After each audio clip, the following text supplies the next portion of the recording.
City Morning Show. Sugar City Morning Show. Good morning to one and all. A pleasant day, a pleasant morning, a pleasant everything. Everybody celebrate their birthday today. All you could do and keep your lead distance, stay home. And I don't know why Emerson say, okay, I hung up your wife and things like that. Okay, you're the home man, you're in the same circle, hug up your picnic and kiss. Then that can't happen. Good morning to one and all. A lovely, beautiful Thursday, folks. That's right. It's Thursday, and we're here back with you once again this morning on the Sugar City Morning Show. Today, it's Thursday. Yeah, Thursday, and we're here. Let's go to Delvi to get some blessings this morning because we should be having Minister Aragon today right here on the show, and he will be talking about his development, what's happening in Orange Walk East, and what help is being reached to the persons there in Orange Walk East. And we understand that it was 6 law enforcement persons that were charged for the curfew. It was 4 Coast Guard and 2 police officers. But let's get blessed this morning, and we will touch that when the minister come in today. And this morning we say good morning to Delvi. Good morning, Delvi.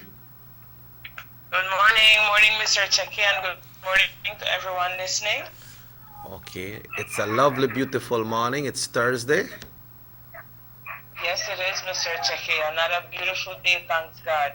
Yeah, thanks God for guiding us through the night last night and have us to see another brand new, beautiful day. So, in lieu of that, let's give thanks this morning. Yes. Almighty and Heavenly Father, Lord, I just come before you this morning once again, oh God, giving you thanks. Thank you for the breath of life. Thank you for this gift, oh God.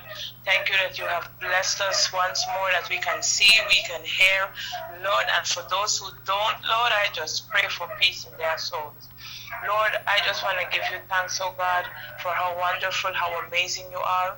Thank you for your patience with us. Thank you for your love on us. Thank you for your protection over us. Thank you for your sustenance, Lord, spiritually and physically.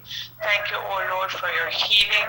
Thank you for your presence, oh Lord. And I pray, oh God, that you continue to guide us. Please continue to teach us, continues to show us in the path that we should go, O Lord, that our lives may be pleasing and acceptable in thy sight.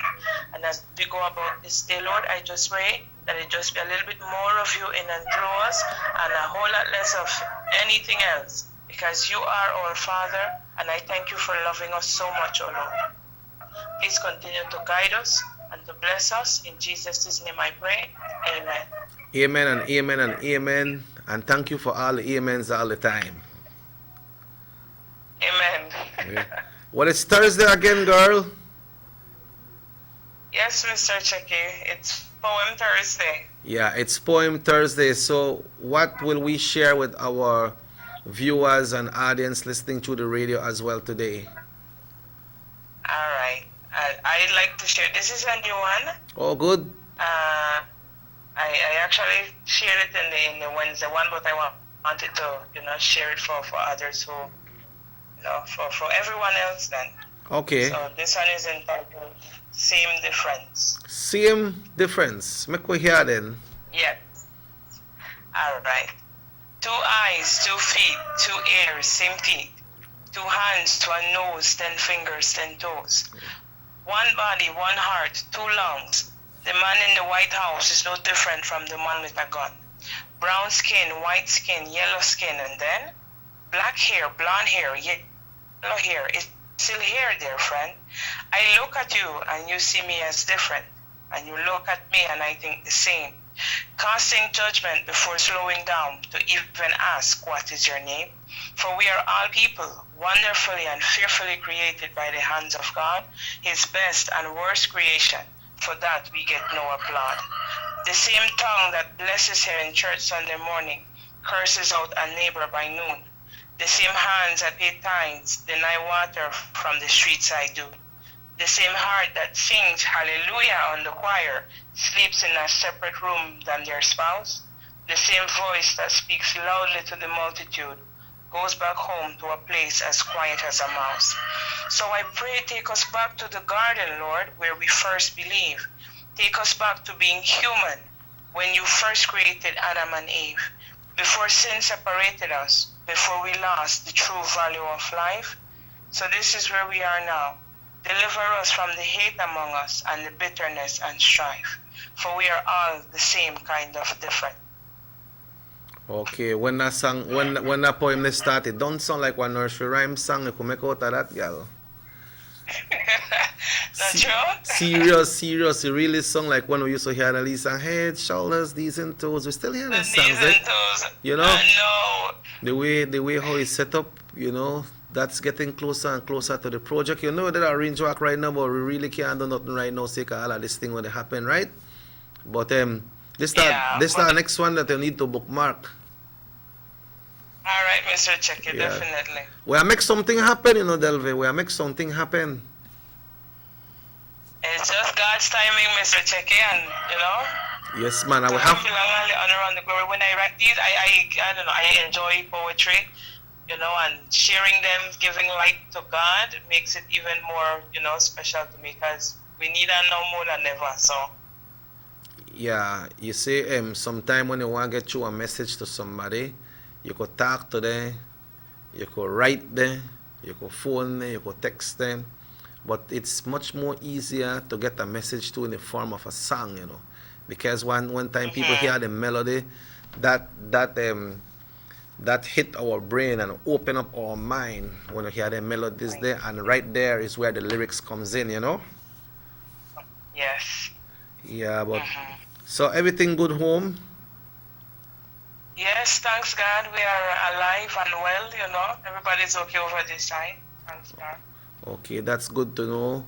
Well, you know, we are here what will happen because we understand that there might be an extension of what is happening. I don't know if it's going to be for the total lockdown or what it will be, but Minister are going to be here this morning and we will find out how that will be, because we understand that the Parliament will be meeting on Monday and the Senate will be meeting on Tuesday to approve what will be presented in the House, no? So, but you know, we might feel tough if it happen, but if that's a health reason, that have to keep us safe, make we go on next month or 2 months or whatever the authorities are seeing, no? Right.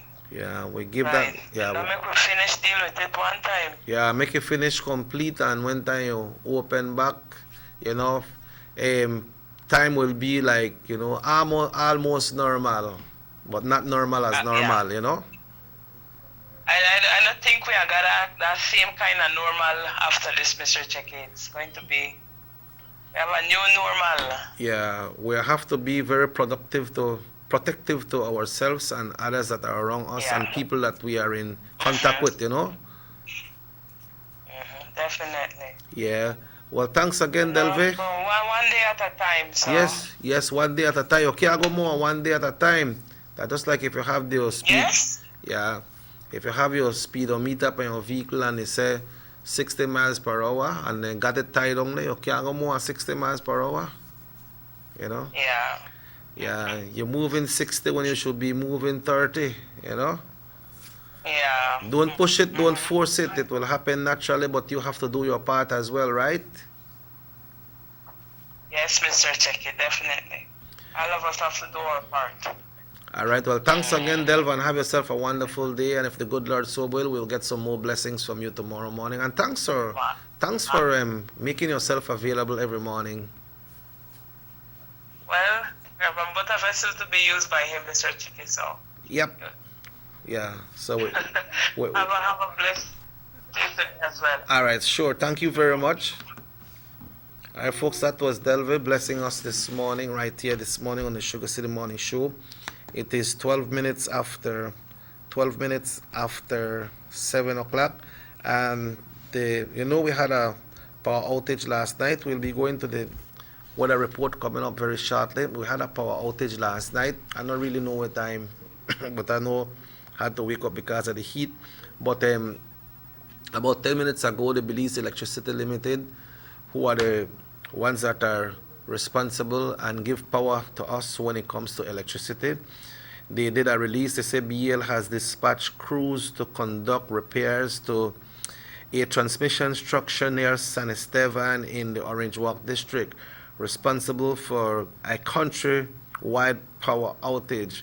Restoration of power supply to sections of the country will commence shortly. So I believe we still have some other parts of the country that are not really fully back up yet, or maybe this release came out probably last night. But that was what caused the blackout. It was a transmission structure that is based close to San Esteban, and BEL is on it. So BEL guys, thank you so much. Thank you all so much for being there. Because one time for we pay a bill, right? So you all keep on being responsible, and keep us. They say you will keep the lights on. Well, let's keep the lights on then. And at this time, we will check in with the Belize Met Service for today's weather forecast right here in Belize. Make us see what the weather look like in Belize. You know, in the normal times, when the days are hot like this, people used to always go through the Lee line, you know. They go fishing. They used to go by the Lee Creek and through the Lee line, especially when they went like by Honey Camp. They got some on the Santa Marta Road. They got some on Yo Creek Road. They got some right here, so in Orange Walk North, people go down Lee Creek and throw the line and bring the Lee string of fish. Used to go to the river too, but things are a little different right now, so we really can't do everything like that. I not even know how the Cookie Tree Lagoon stand right now if you could show your Lee line. I make one Lee check and I'll let you know, but we still can't go out of district boundary because that is in the Belize district. So the weather forecast came in at 5:30 this morning. And this is for today, Thursday, April 23rd, 2020. The general situation, seasonably hot and dry conditions prevail. The 24-hour forecast, sunny with cloudy spells and hazy today, partly cloudy tonight, and no rainfall is expected. The winds are blowing east to southeast at 5 to 25 knots. It's gusty and the sea state is rough. Let's take a look at the temperatures for today. In the coast, 32 lows and 90 high. It not usually be so high in the coast, you know, but in a day and days it's going higher and higher. And yesterday we had 96 inland, and today it's in the coast it's 38 Celsius and 100 degrees Fahrenheit inland. So inland are like Alia, Soda, Orange Walk, Cookie Tree, all of them place there. Every place that is inland, a lot of them places in Belize rural north, and so we are inland, so we are got 100 today. We're going like Las Vegas now. And in the hills, 30 Celsius, 86 Fahrenheit for tonight. In the coast, it's 28 Celsius, 82 Fahrenheit. And in the hills, 23 Celsius, 74 Fahrenheit. That's inland. 74 tonight. And in the hills, it's going to be 70.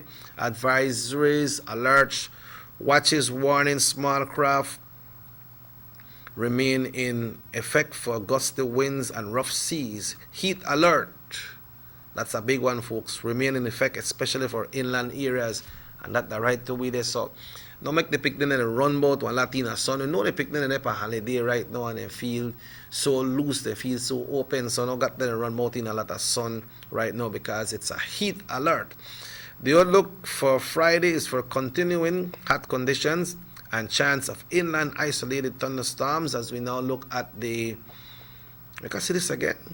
For Friday is for continuing hot conditions and chance of inland isolated thunderstorms. We really need that. We really need that. Make we hope that will happen. A high tide will occur this morning at 9:53, followed by a low at 4:54 p.m. Another high tide at 10:57 tonight, and a low tomorrow morning at 4:34. And the sun was up bright and early at 5:31 this morning. The sun beat me to it today, and it will set at 6:11 p.m. Good weather today. And the moon will rise, well, was up 6 o'clock this morning and will set at 6:51 today.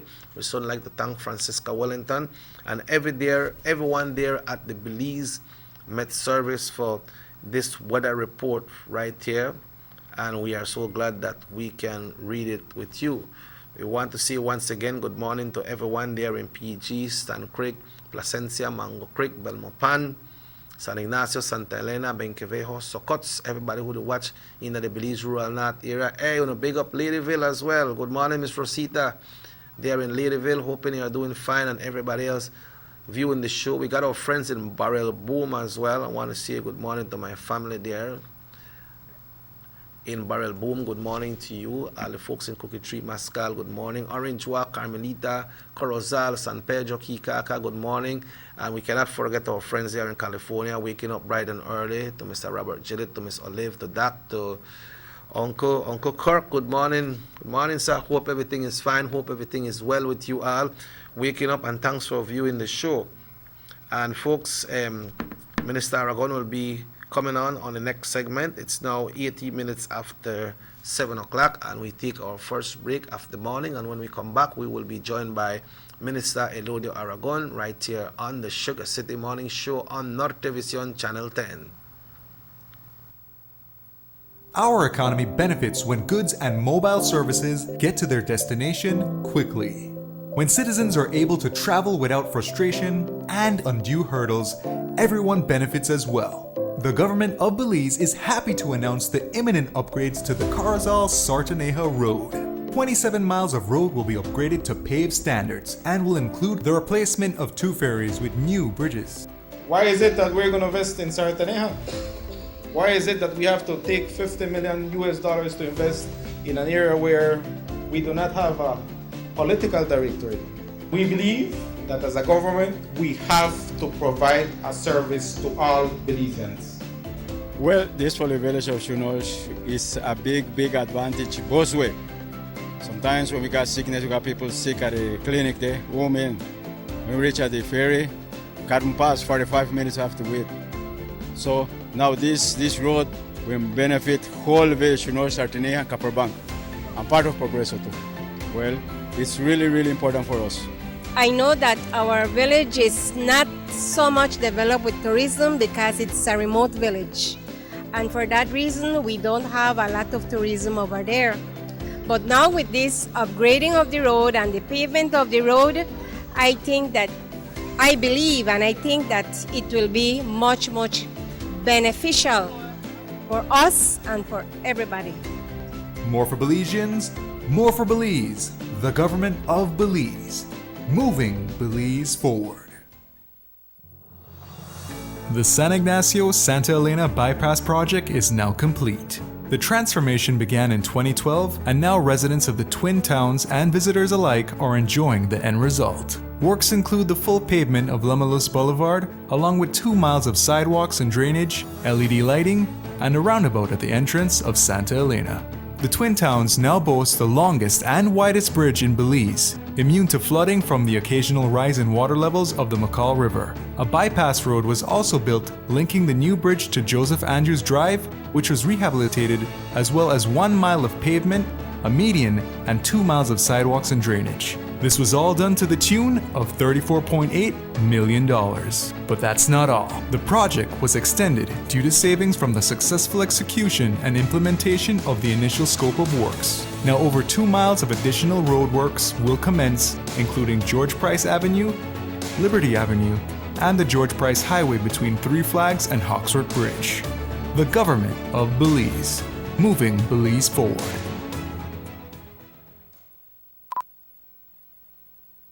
Motor 5.0, 4 válvulas por cilindro. Todos quisiéramos una. Como que no agarra, ¿no? Siento como que se le pega el balancín.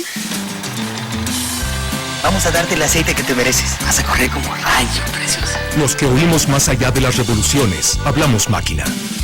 Roche France, poniendo el mundo a funcionar. Agente autorizado German Vega y Sons. Teléfono 322-3625. Roche France. The ongoing technological evolution constantly transforms the way we live our lives. The introduction of our national fiber network creates the opportunity for Belizeans to live the digital lifestyle. Today, Digi is proud to introduce Dana, Belize's first artificially intelligent automated assistant. Dana is the modern customer service experience. Available 24/7, Dana can provide Digi prepaid and postpaid customers with directory information, credit and plan balances, product and promo information, and more. Just talk to Dana. Want to check your credit balance? Ask Dana. Hey Dana, what's my credit balance? New Digi promotions? Ask Dana. Hey Dana, any new Digi promotions? Dial 113 for directory assistance and dial 119 to talk to Dana.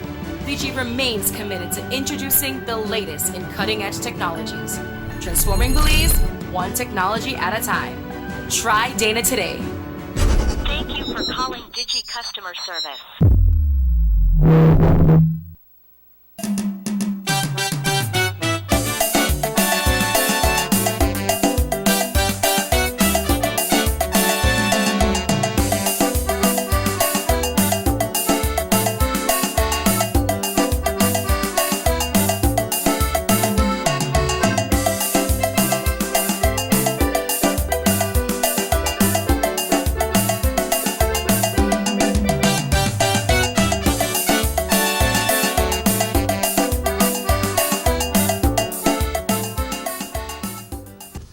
Welcome back to the Sugar City Morning Show, folks. The time now is exactly 23 minutes after 7 o'clock. And so we are live on the North Television Channel 10. We are also been transmitting the audio on the East Radio Station. We want to say good morning to the friendly people of Orange Walk East. But most foremost, we want to welcome Minister Aragon. Good morning, Minister. Welcome to the show. Well, good morning, Checky. And of course, good morning to all radio listeners and TV viewers this morning. Wherever you may be, we want to say a pleasant good morning. And of course, it's always a pleasure being here, Checky, and I think it's important that we are here to discuss some of the issues and to try to keep as much people informed of what is happening, and especially with this COVID-19 crisis that we are going through. And I think it's very important, especially to those who are listening and tuning in today, Right. Because, sometimes you hear a lot of things out there, you're not too sure what is what. True, so I think it's always good for us to discuss these issues. So it's a pleasure to be here, Checky. Well, thank you so much, sir. Before we get into the meat of the discussion, how would you advise people to take some of these things when we're hearing about this is happening in here? We have cases here, but thank God the cases have been closed. How you handle these things mentally? No, well, Checky, before we get into that, I'd just like to take a little time to acknowledge and in sending our condolences and sympathies to the Kawa family, Oh, yes. I know Mr. Octavio Kawa, I think Jr. passed away. Yeah. And it's heart-wrenching for the family. Yes. And especially in a time like this when you can't have the proper burial in funeral. terms of the wake and funeral and all of these things because of the COVID-19. I just want to, on my part, tell the family, my sincerest condolences and sympathies to the entire family. They're a big family. Yes. And I know this is really heart-wrenching, especially for Octavio Kawa Senior, yes. and his family, the entire family. It's tough when you lose loved ones, especially when you look at your kids and stuff like that. So, my heart goes out to the family, and I just wanted to highlight that, Okay. From our part in the East, we really felt it when we heard the sad news about that incident, Yeah, tragic. Tough, and I think these are just one example of many out there in terms of what the COVID-19 impacts on a family, So you're talking about the crisis and things. Definitely, it's not an easy thing because it is impacting everybody. There's no person that I have spoken to have said, well, they're okay, they haven't been impacted. Yeah. They have been impacted, I tell you, especially when you look at people who, for me, the people who I worry most about is those people who live day to day. That means they catch and kill. Whatever money they make today, they live with that, and then tomorrow they go back and make one leave extra and one leave more. That is the persons that I know are taking some of the hardest hits in regards to this COVID-19. I know the government of Belize is assisting in terms of the financial relief program, and likewise with the food assistance program. But at the end of the day, there are people out there who still have it hard because they're not able to work, do their hustle and be able to provide the way they should provide for their family. So it is a challenging situation, and I do think that these are the people I I'm most concerned about. There are other people, of course, like I said, everybody is being impacted. You have other people who, in terms of work in the tourism sector, such as tour guides, they know the work again. There's no tourists right now, so they are affected. I know government is trying to reach out to them in terms of the financial relief, but yet it still affects them because, I mean, your way of life has changed, you know. I mean, now the money where you make at the 150 every 2 weeks, you know, it does impact everybody. And I think these are challenging times, and I am just glad to note that we are not seeing new infections, you know, yes, and that yes. is, I think, is a very we are seeing promising recoveries as thing. well. Of course. So those things to me point to the light that we are going to get through this thing. It's just a matter for us to not be, how would I put it, hasty to reopen our borders. Everything must be done in due time, and I think if we do that with the amount of caution, we'll be able to really pull through with this. My thing is that right now we've seen on the news, I think yesterday the news kind of mentioned the fact that the government is going back to the House of Representatives on Monday, and I think they'll have this Senate debate on Tuesday, and this is to extend the state of emergency, because you know within the government powers they can only do so for such a period of time, and then after that they have to go to the House of Representatives, right, to be able to carry on. And I think the state of emergency is being extended just in terms of ensuring that the government can continue to oversee this situation. I know the government, from the discussions we've had in cabinet in terms of where we are going with this COVID-19, like I said, the promising thing is that we're not seeing new infections, and we are seeing the recovery. So if this holds and continues to hold, then of course the government is looking at ways and means of how to slowly return back to the normalcy of everybody's lives, you know. And one of the things is definitely, I think, that is in consideration right now is the fact that, you know, we had lockdowns on Sundays. Yes. So I think in the course of today, tomorrow, of this week, I think the Attorney General's ministry has been working on SIs to see how so we that will be lifted? Scale that back, yes. More than likely, I think that will be lifted, so we'll see a normal Sunday this week here, this weekend here, and then from there, of course, I think as things progress, the government will cautiously look at, based on the advice of the Department of Health Services and the Ministry of Health, etc., to see how we progress in terms of seeing how can we continue to maybe open up a little in terms, maybe not right away with our borders and tourism and stuff like that, but definitely in terms of maybe our people, some of them getting back to work or opening up some certain areas where people can return. Is it possible just to reopen back the country when it comes to businesses and construction and different works going on without opening the borders? Yes, of course. All of that is on the table. I think personally, I think that is the way to go as we progress, but it must be done. We can't just say, all right, we open up the borders, let us open up the free zone, let us, you know, because then we have to be aware of what is happening out there, although we might not be having the kind of the infections that you see that is occurring in the United States or even in our neighbor Mexico. Yeah. They have a lot of cases right now, you know. True, and I don't think they have peaked already. I think there are cases that are still out there on the rise. They have so many deaths. I think Mexico alone has about 600 deaths already, and thousands of people infected. And I do feel that we must be very cautious in terms of that. And for me, definitely opening the borders at this time is not, I don't think we are ready for that. But definitely, like you said, and this is where the government is looking into, of course, looking as to see how with time and with caution do we slowly reopen in terms, like you said, maybe open some of the sectors like construction and other stuff, so that people within Belize can get back to work, you know. But like I said, a lot has to do with the Ministry of Health in terms of the Department of Health Services, in terms of what the experts say.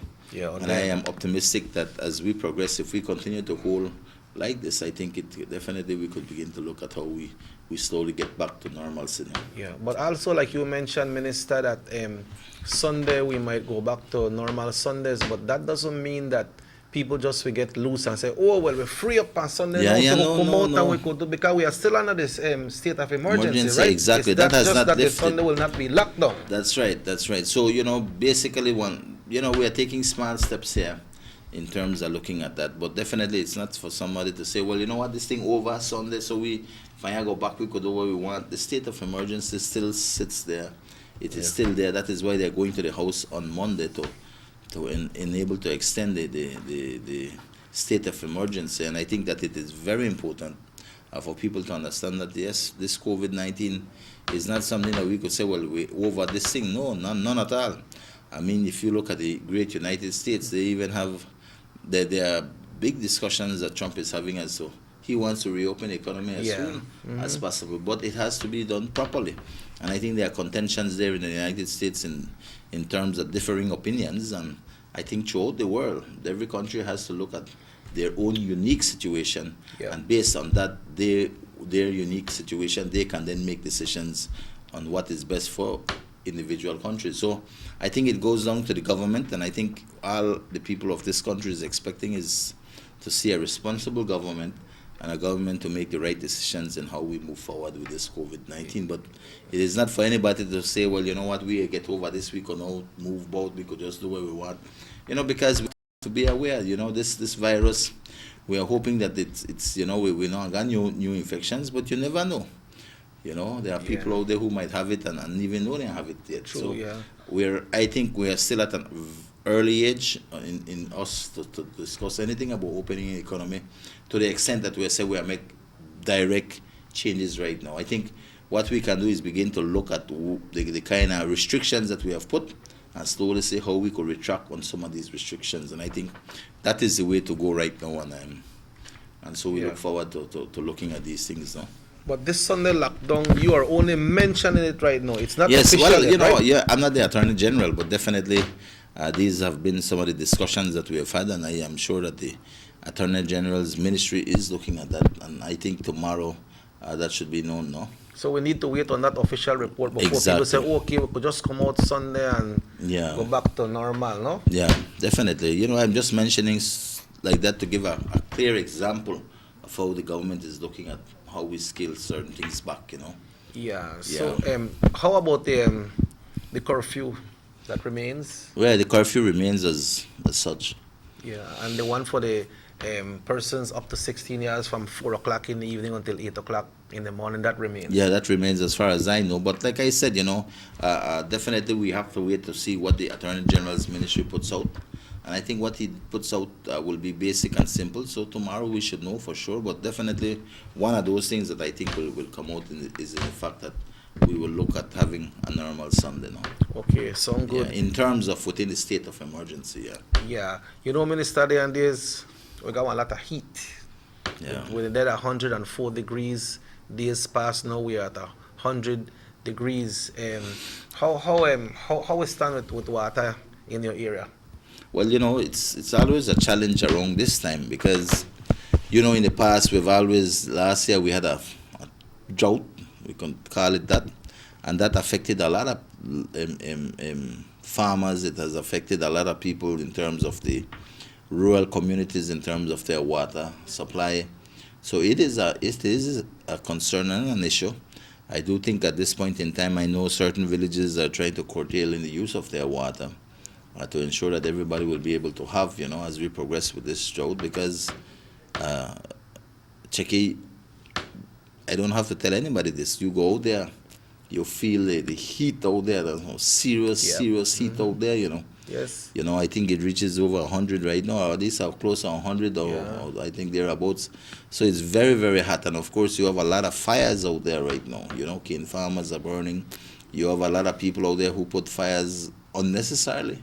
And these are the things that contribute to the smog, to this heat. And it's really intense. And I do think that the water boards across this country, I think, has to look at what they have in place and see how they work on it. As far as I know, I spoke to the Ministry of Rural Development because we're still trying to get their truck to come down to Orange Walk to Santa Marta. I know they were in Corozal doing some work, and I'm hopeful they told me that this week they should be coming around. I have to confirm again because, with this COVID-19, you know, you have a lot of public servants who are not working and things like that, no? So, but definitely these are the things we have to watch, because these are the things that definitely can impact our communities, no? And water is an essential product right now. Yeah, it is essential. But when you mentioned about burning, it was made into law about burning in your yards.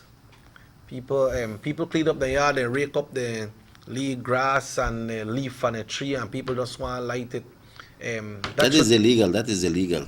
I think there's an SI right now, legislation that has been passed in terms of, from the Ministry of Forestry, in terms of lighting fires. I think there's a fine up to $5,000 that you can be impacted upon if they catch you lighting fires. And this goes for a lot of people, because a lot of people out there, just like you said, chicken, and they want to gather up a whole, chop them branches, and then they light it right in your tongue.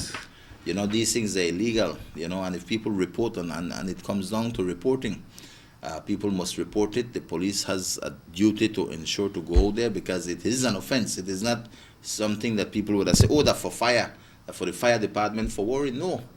The law must take its course, because it is a legislative offense. Therefore, the police must act on these reports in terms of fire. So I ask people, you know, if you have people putting fires up just unnecessarily in terms of, and then it's smoke out there, you have a right to call the police, you have a right to call the fire department for them to come and deal with that situation, especially in town. You know, of course, you have cane farmers who have to deal with the canes and stuff, and that is out of the legislation. There's a provision that makes it legal for them to do that. But if you know the Bonyo cane field, I mean, you just a light fire for light fire because you want to clear this and you are doing it in the tongue, etc. I mean, that is not proper, and definitely there's legislation to speak to that. No? Yeah, we saw some posts, and it came on the news as well, of some young people, you know, that they that they instigate, that then are gang members. You see, then they smoke up. Then they got one where come out to a young boy where they give some picnic. I think that wine for drink and things like that. What's your take on those activities that happen? Well, you know, definitely, I mean, the law is there in terms that no minor in this country should consume alcohol, you know, or could purchase alcohol. And if you have people out there who are of age and giving young people alcohol and things like that, that is illegal. And things like that, I think people can report it. You know, and I always tell adults, you have a social obligation that you as an adult, you're responsible to young people, and you know what you have to do is guide them the proper way. Okay, trying to lead people on the wrong track, especially young people, because young people are vulnerable. You know, in terms that some of them might not have gotten the kind of guidance on how to deal or interact with these things. You know, and I think it's a social responsibility we have as adults within our community to ensure that we guide our youths in the positive things and not the negative things, you know. But in cases like that, people can always make a report to the police, and the police can look into that matter. Yeah, well, because when I want to see the young people in lock up, because a lot of them got a lot of good things they could do, a lot of them got good expertise, right? And if they lock up the jail, then would they lose out from that too, right? That's right, that's right. Let's see if this person want to go on the air. Hello, good morning. Morning, Chike. You want to go live on the air? No, just want to tell you, the midnight they got like chicken from Liberty Avenue for sale, $1 a pound. Yes. Okay. Sure, man. All right, la, good. By the Sutherland resident. Yeah. Okay. All right, la. Thank you, brother. Yeah, good. Yeah. That's Liberty Avenue. Yes, Liberty Avenue. Right at Marcel Sutherland. Oh, Miss Sutherland? Yeah, okay. Miss Sutherland yard. They are having chicken for $1, I think you mentioned. Yeah, $1. $1 for live chicken, you know. And I think this is going on right now with the Mennonites because they are trying to move with the chicken, you know. They have an excess in chicken. Okay. And so it's live chicken, I think, going for $1 a pound. Yeah, so well, it's if good. people are interested to get their live chicken, and you know, you put one couple in your yard, and when you're ready, you could work that. You're free to drop by the Sutherland's residence and buy your chicken. Yeah, that's right beside Alvin Tillett, right? Yeah, right on Liberty Avenue. Yeah, well, Minister will be taking a break because it's now exactly 18 minutes away from 8 o'clock. When we come back, we're going to talk a little bit about how the unemployment relief fund is working. And we need to make people understand that it's not funds from Social Security, and Social Security has nothing to do to see if you will get or not get. Right. So let's take a break, folks. And Minister Aragon and Robert Cheque Usher will be back after these messages right here on North Television Channel 10 and on the East Radio.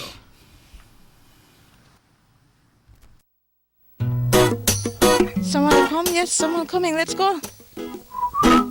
Sa. Fastest question of the day. Why you the letter here? Who sent me the letter? That sign right there. You can't read? Well, make I tell you something. In this here community, everybody dump here, so me just dump my garbage right here. So if somebody jump off a bridge, you that do it too? Oh man, no. You never know that littering is an environmental crime and Department of the Environment can charge you for that? Why is that a crime? Because you pollute the same environment you live in, dirtying the same land and water you use. You don't even know that you dumping garbage can make you and your family sick by attracting disease-carrying pests, and the Department of the Environment just to try help we take care of the environment. So all of that? Well, now that you put it that way.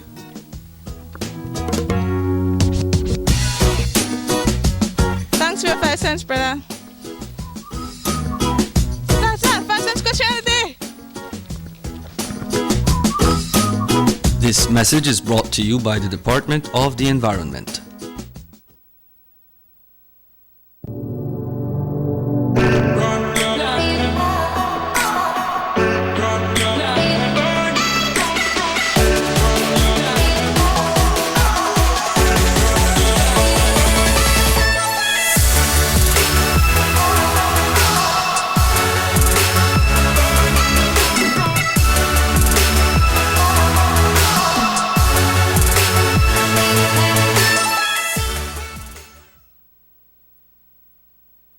You have an 8-cylinder powerful engine disguised as an aluminum alloy that spins at 8,000 revolutions per minute. Goes like this. You think it's a turbo? No, with a cleaning of injectors and a change of oil, you will run more efficient, my friend. For those who understand the engine like it talks to you, we speak machine. Rush France, making the world function. Authorized agent, German Vega & Sons. Telephone number 322-3625. Email germanvega@btl.net. These sunny days are here, and whether it's for a picnic or in your kitchen, you need the meat. Gillette's Meat Shop proudly offers a variety of juicy cuts such as processed meats, ham, bacon, salami, longanisa, and sugar cure ham, just to mention a few. Enjoy our meats in beef, pork, and mutton.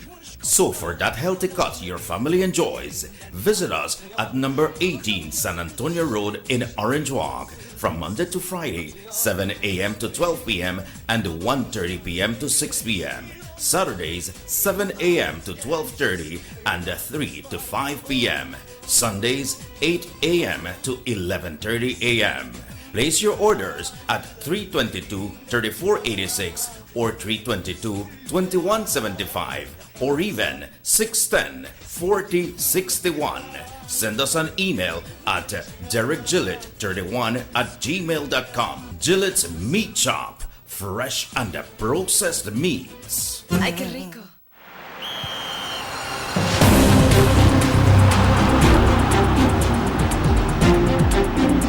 World-class spaces for Belizean athletes to thrive and fans to enjoy. Our new basketball and multi-purpose arenas have proven their worth, attracting regional and international sporting events and hosting expos, conferences, and proud graduates. Your government moving Belize forward.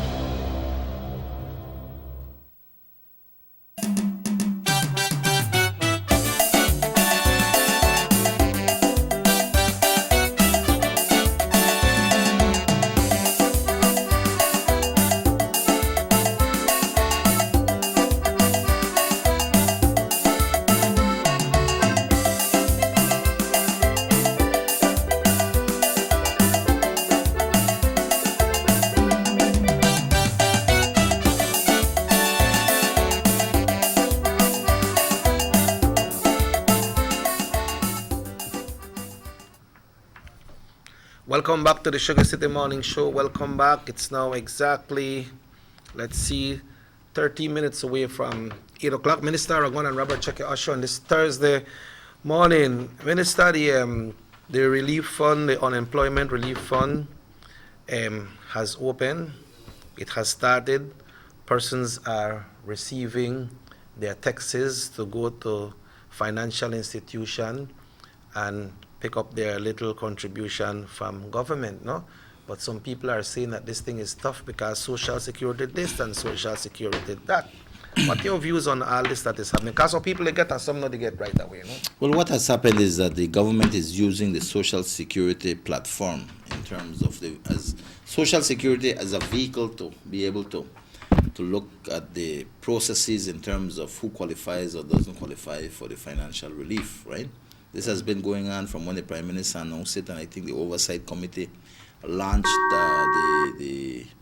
the portal where people could go and apply online. Yeah, let's get this guy. guy. I think we should. Yeah. Hello, good morning, Sugar City Morning Show. Hello, Chiki. I want to ask a question to the Minister. This is Skok. Go ahead, Skok. Hey, Minister. Yes, you know what kind of job I do? You think I work? Yeah, you talk about the tacos and thing? No, he chopped yard. This is Skok. Oh, Skok. Yes, He my cut brother. yard. You know, my brother, I'll tell you this, you know, of course, I think you can work during the normal working hours, you know. You know, what the state of emergency is basically having no one out just for being out there. Just for the out there, they wonder about the place. Yes, I think when you go work and chop yards, you got your mask on, you do your work, you know, interact with people per se. That's, you know, I think you could do that, you know, because... From when this thing started, I know the work, you know, I went to 6 weeks and I applied. You take one lick, yes, of course. I know the work that you do, definitely. And then I applied for this 150 and I get denied because I get at least only pension from, you know. Yeah, but that no give, I know. Yeah, man, I like I said, my brother, like I said, what government is trying to do and is just not to have people out there without a purpose, and that's why government has made it specific on the work. And I think when it comes... I don't want the out there, you know, and then they catch me and then for do at least $30 they arrest me, I have to pay about $2,000, $3,000. That's fine, you know. But I know every day they're out, you know, maybe once in a blue moon and they're out there.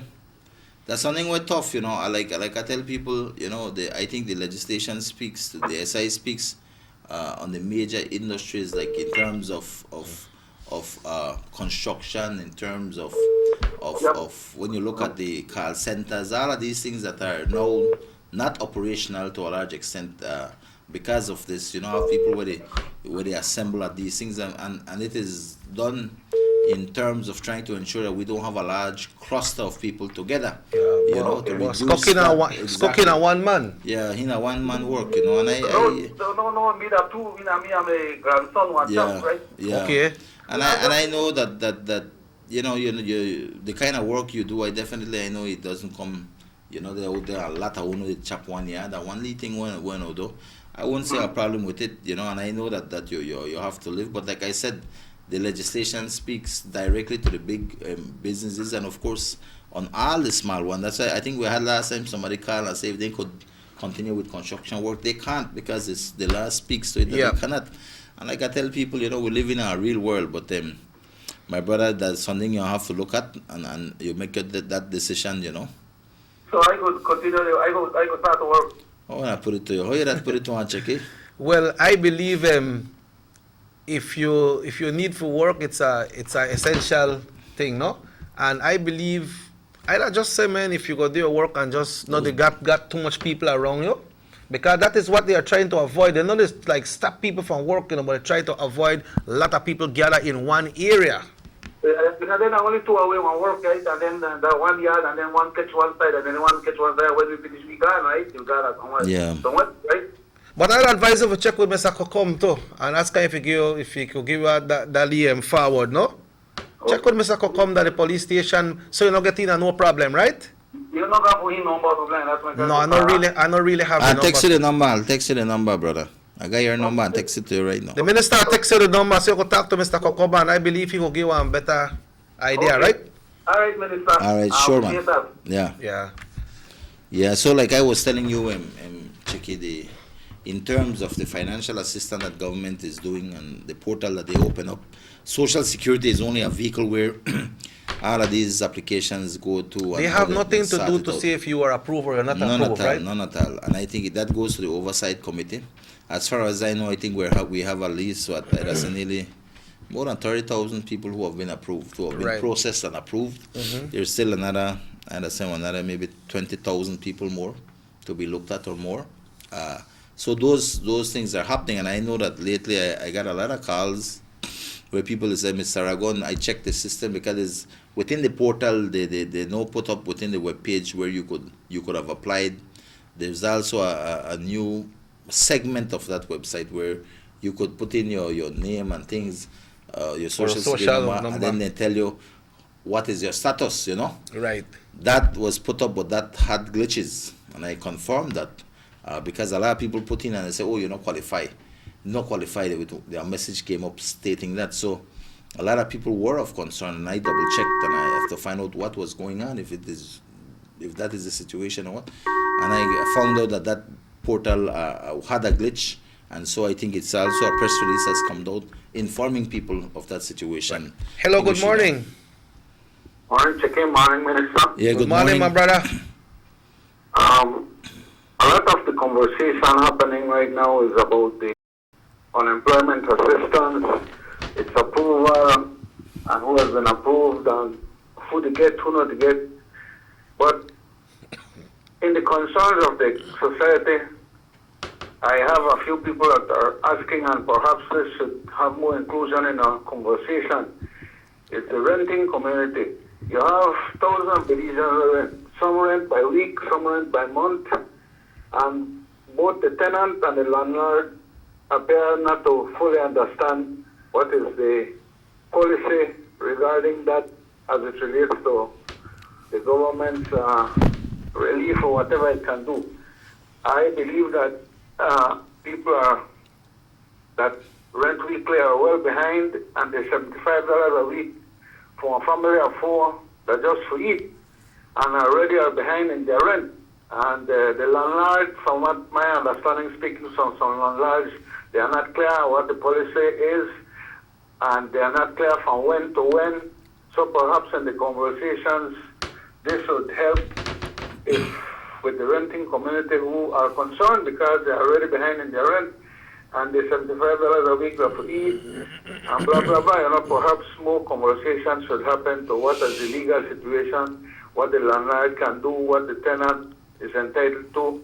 I believe that should be included in our conversation because thousands of Belizeans rent, some weekly, some by month, and it's their concern and their word.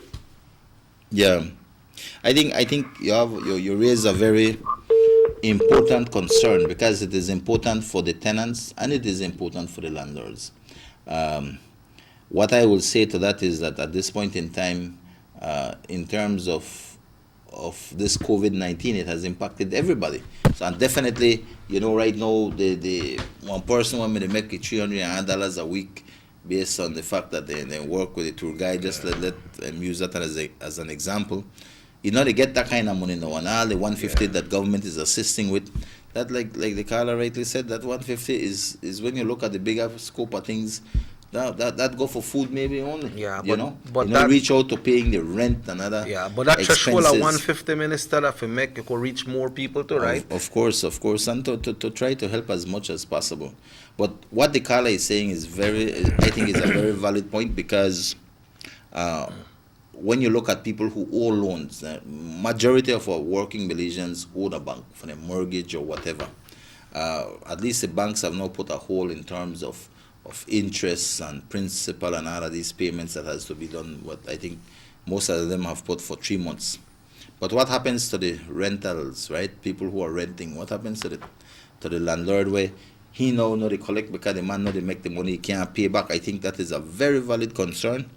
I know at this point in time it's difficult because to evict people likewise because there's a process, especially in a state emergency. You cannot just take and tell your tenant, you know what, you need to pay me this month, so get out. That cannot be worked. That is not, in a state of emergency, that is not legal. And even and anybody who is in the rental business, the landlords will tell you sometimes it's not easy for just take out people. Even when a state emergency, there's a process that must be done for you to be able to take people out. And in terms of the state emergency, you can't just take out somebody like that from your building, your place. And so it is a valid concern because landlords out there, they're not generating their money now. And of course, for make people have to pay that down the road, that's even a challenge. So my thing is that definitely it merits a discussion to see what can be done. And definitely that not negate your responsibility as a tenant to pay that fee to the landlord neither. But when it comes to tenant like that, Minister, does it goes to person that rent buildings and have business places in those buildings? Because I know they have a lot of people who rent one spot and they got their lead business there. Does that apply to the same? Well, in terms of that, I think when it comes to eviction, if you got a business and your business still run or your business stop, then of course that you have to come into some kind of arrangement with your landlord. But I think what is more impactful right now is the landlord-tenant situation in terms of where people rent dwelling quarters, or homes. These are the areas that are challenging because a lot more people rent for places to live in than for business, Yeah. So on both sectors, I think, both areas, I think there are real challenges there because one, the people don't have the money to pay, and two, the situation, the landlord, have it really, really tough. So. Yes. So even in the state of emergency, if a landlord will go and say, well, you know what, I'm going to the police and go to court to get an eviction notice for you. Yeah, right now in the state of emergency, I know say one magistrate who will issue an eviction order at this point in time because we are in a state of emergency. Or you uproot a family because they can't pay and move on out in this time. When ain't going? When ain't going. So it is a challenge, and I like I said, I don't think I know about any magistrate who would assign an eviction order during these times here. Okay. So it is a real challenge. I don't have the answers, Carla, in terms of what is and that. I know it is a difficult and challenging time for that industry, and I think that definitely people within that industry, maybe the Attorney General's ministry, could look at these things, and definitely I will bring it up when we have another meeting in terms of these things because a very valid point that he has made. Hello, good morning, Sugar City Morning Show. Yes, sir, another comment. There are businesses and a lot of businesses where rent, they're local, and the state of emergency ordered them for close. They never closed by choice. Right. They were ordered to close. So how come we don't have no consideration? Yeah. Well, as far as I know, in terms of small businesses, and I think the Prime Minister had highlighted that earlier when this whole COVID-19 started, where some of the funding will be to look at how to assist small businesses, right, and certain industries. To what extent in terms of how that help will be and when that help will come, I don't really know. I think we'll have to discuss that with maybe the Minister of Trade, I think, and for them to give us a more definite answer on that. But I hear the Carla loud and clear in terms of that. We have a lot of businesses out there that have been asked to close. They're not closed on their own, they have asked to close. And that is why the discussion on how we go forward in terms of relaxing some of these things needs to be had. But definitely, I think that in terms of assistance to small businesses, they are in need likewise because they have their rent to pay, and you close me down, how I pay the landowner that rent where they rent for my business. True. No money is coming in, and so there's an impact. It impacts small businesses just as how it is impacting big business. It does affect small business, and I do think that I need to find out more on that in terms of the Minister of Trade, and of course I think, if I'm not mistaken, correct me if I'm wrong, I know the Prime Minister had mentioned in terms of some of the funding that he'll be getting is to look at small businesses, etc., to see how they could assist businesses. I know tax centered around the industries that circle around tourism, but of course we have other small businesses, and these things have to be discussed. I definitely will bring up these things, and I want to thank the Carla for highlighting these very important issues, and I think that definitely I will bring it up to the Minister of Trade. I will give her a call later today and bring up these same issues that you have. Because I think it is important, because it impacts everybody.